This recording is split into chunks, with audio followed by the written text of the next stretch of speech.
ನಮಸ್ಕಾರ, ನೀವು ನೋಡ್ತಾ ಇದ್ದೀರಾ ರಿಪಬ್ಲಿಕ್ ಕನ್ನಡ. ನಾನು ನಾಗೇಂದ್ರ ಬಾಬು. ದರ್ಶನ್ ವಿಚಾರವಾಗಿ ಚರ್ಚೆಗಳಾಗ್ತಾ ಇರೋದು ಒಂದು ಕಡೆ ಆದರೆ, ಪರಪ್ಪನ ಅಗ್ರಹಾರ ಕೇಂದ್ರ ಕಾರಾಗೃಹ ಅದರ ಬಗ್ಗೆ ದೊಡ್ಡ ಮಟ್ಟದಲ್ಲಿ ಚರ್ಚೆ ಆಗ್ತಾ ಇದೆ.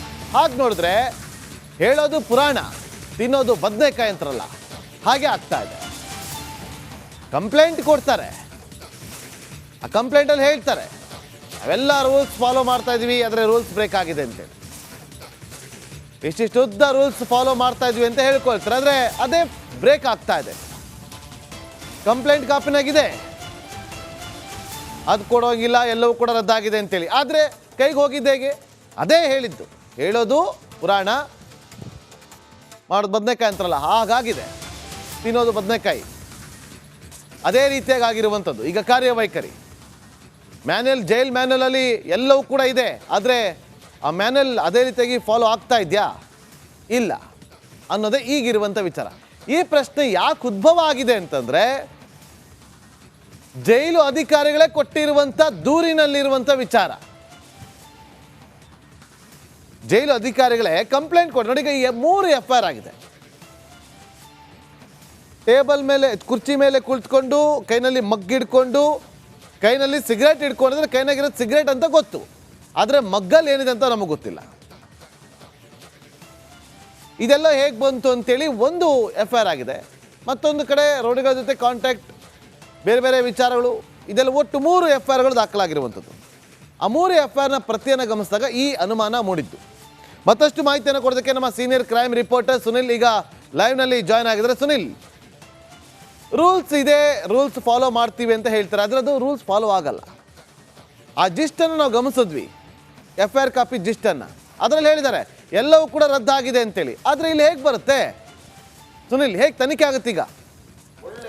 ಎಸ್ ನಾಗೇಂದ್ರ ಬಾಬು, ಪರಪ್ಪನಗ್ರಹಾರ ಜೈಲಿನಲ್ಲಿ ದರ್ಶನ್ ಸೇರಿದಂತೆ ಜೊತೆಗಿದ್ದಂತಹ ಕೈದಿಗಳಿಗೆ ರಾಜಾತ್ಯತೆ ನೀಡಿದಂತಹ ಒಂದು ಆರೋಪದ ಮೇರೆಗೆ ಈಗ ಒಟ್ಟು 3 ಪ್ರಕರಣಗಳು ದಾಖಲಾಗಿರುವಂಥದ್ದು. ಸೊ ಈ 3 ಪ್ರಕರಣಗಳು ಏನೇನು ಮತ್ತು ಯಾವ ರೀತಿ ತನಿಖೆ ನಡೆಯುತ್ತೆ ಅನ್ನುವಂಥದ್ದನ್ನು ನೋಡ್ತಾ ಹೋದರೆ, ಮೊದಲನೇ 2 ಪ್ರಕರಣಗಳು ಅಂದರೆ ಕ್ರೈಮ್ ನಂಬರ್ 418 ಮತ್ತು 419, ಈ 2 ಪ್ರಕರಣಗಳಲ್ಲಿ ನಟ ದರ್ಶನ್ A1 ಆರೋಪಿಯಾಗಿದ್ದಾರೆ. ಇದರಲ್ಲಿ ಒಂದನೇ ಆರೋಪ ಇರುವಂಥದ್ದು ಅಂದರೆ ಕ್ರೈಮ್ ನಂಬರ್ 418 ಇರುವಂಥ ಒಂದು ಆರೋಪ ಏನು ಅಂತ ಹೇಳಿದರೆ, ನಟ ದರ್ಶನ್ ಅವರು ವಿಡಿಯೋ ಕಾಲ್ನಲ್ಲಿ ಮಾತನಾಡಿರುವಂಥದ್ದು ವಿಚಾರಕ್ಕೆ ಸಂಬಂಧಪಟ್ಟಂತೆ ಪ್ರಕರಣ ದಾಖಲಾಗಿರುವಂಥದ್ದು. ಸೊ ಇದರಲ್ಲಿ ನಾಗರಾಜ್, ಅದೇ ರೀತಿಯಲ್ಲಿ ಶ್ರೀನಿವಾಸ್ ಇವರೆಲ್ಲರೂ ಕೂಡ ಇದ್ದಾರೆ. ಪ್ರಮುಖವಾಗಿ ಆ ಒಂದು ಲಾನ್ನಲ್ಲಿ ಕೂತ್ಕೊಂಡಿದ್ದಂತಹ ಟೈಮ್ನಲ್ಲಿ ಆತನ ಕೈಗೆ ಸಿಗರೇಟ್ ಹೇಗೆ ಬಂತು ಅನ್ನುವಂಥದ್ದು ಒಂದು ಪ್ರಶ್ನೆ. ಆದರೆ ಈ ಫೋಟೋವನ್ನು ಯಾರು ತಗೊಂಡ್ರು ಮತ್ತು ಇದು ಹೇಗೆ ಹೊರಗಡೆ ಹೋಯಿತು ಅನ್ನುವಂಥದ್ದು, ಯಾಕೆಂದರೆ ಜೈಲಿನ ಒಳಗಡೆ ಜಾಮರ್ ಇದೆ, ಮೊಬೈಲ್ನ ಬಳಕೆ ಮಾಡುವಂಗಿಲ್ಲ. ಇಷ್ಟೆಲ್ಲ ಆದರೂ ಕೂಡ ಇವರು ಮೊಬೈಲ್ ಬಳಕೆ ಮಾಡ್ತಾ ಇದ್ದುದು ಹೇಗೆ ಮತ್ತು ಇವರಿಗೆ ಇಂಟರ್ನೆಟ್ ಸೌಲಭ್ಯ ಹೇಗೆ ಸಿಕ್ತು ಅನ್ನುವಂಥದ್ದು ಒಂದು ಪ್ರಶ್ನೆ. ಇನ್ನು ಎರಡನೇದಾಗಿರುವಂಥದ್ದು, ಈ ಒಂದು ವಿಡಿಯೋ ಕಾಲ್ನಲ್ಲಿ ದರ್ಶನ್ ಮಾತನಾಡೋದಕ್ಕೆ ಆತನಿಗೆ ಮೊಬೈಲ್ನ ಕೊಟ್ಟಿದ್ದು ಯಾರು ಮತ್ತು ಅಲ್ಲೂ ಕೂಡ ಇಂಟರ್ನೆಟ್ ಆಕ್ಸೆಸ್ ಯಾವ ರೀತಿ ಸಿಕ್ತು ಅನ್ನುವಂಥ ಒಂದು ಪ್ರಶ್ನೆ ಬರುತ್ತೆ. ಸೊ ಇಲ್ಲಿ ಇನ್ನೊಂದಷ್ಟು ಅನುಮಾನಗಳು ಇರೋದಕ್ಕೆ ಕಾರಣ ಏನು ಅಂತ ಹೇಳಿದರೆ, ಇದೇ ಒಂದು ಜೈಲಿನ ಒಳಭಾಗದಲ್ಲಿ ಒಂದು ಆಸ್ಪತ್ರೆ ಇದೆ. ಈ ಒಂದು ಆಸ್ಪತ್ರೆ ಬಳಿ ವೈದ್ಯರು ಒಳಗಡೆ ಹೋಗ್ತಾರಲ್ಲ, ಅವರಿಗೆ ಮೊಬೈಲ್ನ ತಗೊಂಡು ಹೋಗೋದಕ್ಕೆ ಒಂದು ಅವಕಾಶ ಇದೆ. ಅವರು ತಗೊಂಡು ಹೋಗಿದ್ದಂತಹ ಟೈಮ್ನಲ್ಲಿ ಅವರೇನಾದರೂ ಮೊಬೈಲ್ನ ಕೊಟ್ರ ಅನ್ನುವಂಥ ಒಂದು ಅನುಮಾನ ಕೂಡ ಇದೆ.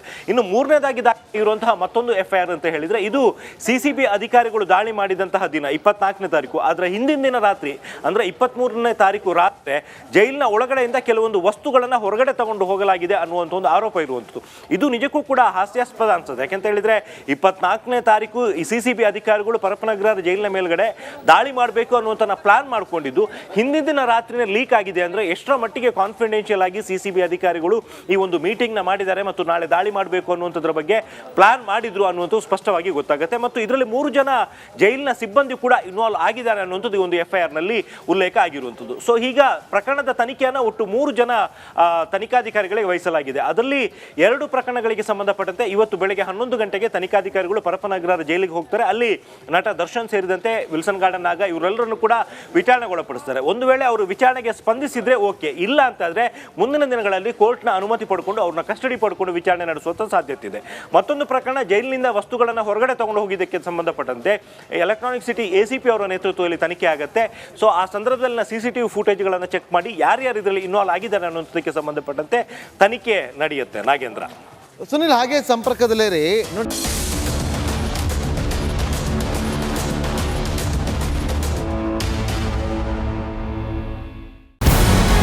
ನಮ್ಮ ನಮಸ್ಕಾರ, ಕರ್ನಾಟಕ ಪ್ರೈಮ್ ಟೈಮ್ಗೆ ಸ್ವಾಗತ. ನಾನು ಜಯಪ್ರಕಾಶ್ ಶೆಟ್ಟಿ. ಇಡೀ ಕರುನಾಡು ಇವತ್ತು ರೆಬೆಲ್ ಆಗಿ ನಿಂತಿದೆ. ಈ ಹಗರಣಗಳನ್ನು ಸದನದಲ್ಲಿ ಪ್ರಸ್ತಾಪ ಮಾಡಲು ಕೂಡ ಕಾಂಗ್ರೆಸ್ ಹಿಂದೇಟು ಹಾಕಿದ್ದೇಕೆ? ನಿಮ್ಗೆ ಸಂಬಳ ಅದಕ್ಕೆ, ನಿಮಗೆ ವಾಹನ ಅದಕ್ಕೆ, ನಿಮಗೆ ವೆಪನ್ ಅದಕ್ಕೆ, ನೀವು ಅದನ್ನು ಸೆರೆ ಹಿಡಿಬೇಕಾಗಿತ್ತು. ನೀವು ವಿದ್ಯುತ್ ಬರ ಇದೆ ಅಂತ ಹೇಳ್ತಾ ಇದ್ದೀರಿ, ಎಲ್ಲಿ ಬರ ಇದೆ ನೀವು ಹೇಳಬೇಕು. ಪಾಕಿಸ್ತಾನ್ ಆಕ್ಯುಪೈಡ್ ಕಾಶ್ಮೀರ್ ಅದು ಎಂದೆಂದಿಗೂ ನಮ್ಮದು. 40 ಮೆಷಿನ್ಗಳು ತಂದಿತ್ತು ನೋಟ್ ಎಣಿಸುವುದಕ್ಕೆ, ಅದೇ ಹಾಳಾಯಿತು. ಮಥುರಾದ ಗಲಾಟೆ ಇದೆಯಲ್ಲ, ಅದು ಸ್ಥಳೀಯವಾಗಿ ಕೂತು ಪರಿಹರಿಸಬಹುದಾದಂಥ ಕಾನೂನಿದೆ. ಗ್ಯಾರಂಟಿ ಯೋಜನೆಯಿಂದ ನಷ್ಟ ಆಗಿದೆ, ಲಾಭ ಆಗಿದೆ, ದಯವಿಟ್ಟು ಹೇಳಿ. Dawood Ibrahim most wanted criminal ಯಾವಾಗಾದ ಅಂದರೆ ಇಲ್ಲಿ ತನಕ ಭಾರತ ದೇಶದಲ್ಲಿ ಓರ್ವ ದಲಿತ ಪ್ರಧಾನಿಯಾದಂಥ ಇತಿಹಾಸವೇ ಇಲ್ಲ.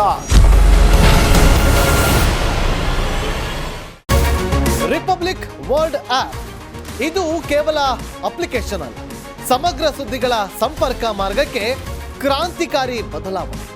ರಿಪಬ್ಲಿಕ್ ವರ್ಲ್ಡ್ ಆಪ್ ಕೇವಲ ಸುದ್ದಿ ಅಪ್ಲಿಕೇಶನ್ ಅನ್ನ ಪರಿಚಯ ಮಾಡ್ತಾ ಇಲ್ಲ, ಬದಲಾಗಿ ಡಿಜಿಟಲ್ ಸುದ್ದಿ ಬಳಕೆಯ ಹೊಸ ಯುಗಕ್ಕೆ ನಾಂದಿ ಹಾಡ್ತಾ ಇದೆ.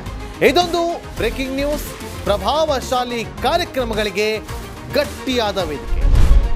ರಿಪಬ್ಲಿಕ್ ವರ್ಲ್ಡ್ ಅಪ್ಲಿಕೇಶನ್ ಈಗ ಲೈವ್ ಆಗಿದೆ. ಗೂಗಲ್ ಪ್ಲೇ ಸ್ಟೋರ್ ಮತ್ತು ಆಪಲ್ ಆಪ್ ಸ್ಟೋರ್ ಎರಡರಲ್ಲೂ ಲಭ್ಯವಿದೆ. ಈಗಲೇ ಡೌನ್ಲೋಡ್ ಮಾಡಿ. ನಮಸ್ಕಾರ, ಕರ್ನಾಟಕ ಪ್ರೈಮ್ ಟೈಮ್ಗೆ ಸ್ವಾಗತ. ನಾನು ಜಯಪ್ರಕಾಶ್ ಶೆಟ್ಟಿ. ಇಡೀ ಕರುನಾಡು ಇವತ್ತು ರೆಬೆಲ್ ಆಗಿ ನಿಂತಿದೆ. ಈ ಹಗರಣಗಳನ್ನು ಸದನದಲ್ಲಿ ಪ್ರಸ್ತಾಪ ಮಾಡಲು ಕೂಡ ಕಾಂಗ್ರೆಸ್ ಹಿಂದೇಟು ಹಾಕಿದ್ದೇಕೆ?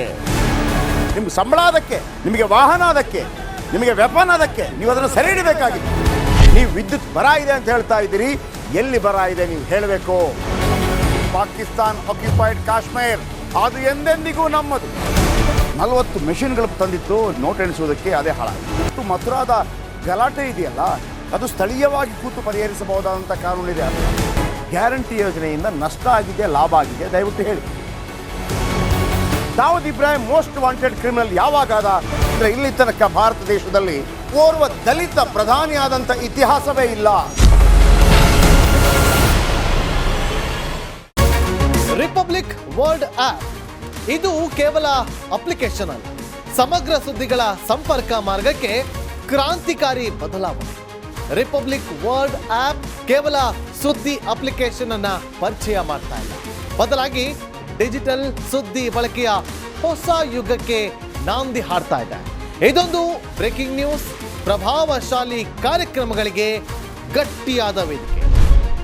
ರಿಪಬ್ಲಿಕ್ ವರ್ಲ್ಡ್ ಅಪ್ಲಿಕೇಶನ್ ಈಗ ಲೈವ್ ಆಗಿದೆ. ಗೂಗಲ್ ಪ್ಲೇ ಸ್ಟೋರ್ ಮತ್ತು ಆಪಲ್ ಆಪ್ ಸ್ಟೋರ್ ಎರಡರಲ್ಲೂ ಲಭ್ಯವಿದೆ. ಈಗಲೇ ಡೌನ್ಲೋಡ್ ಮಾಡಿ.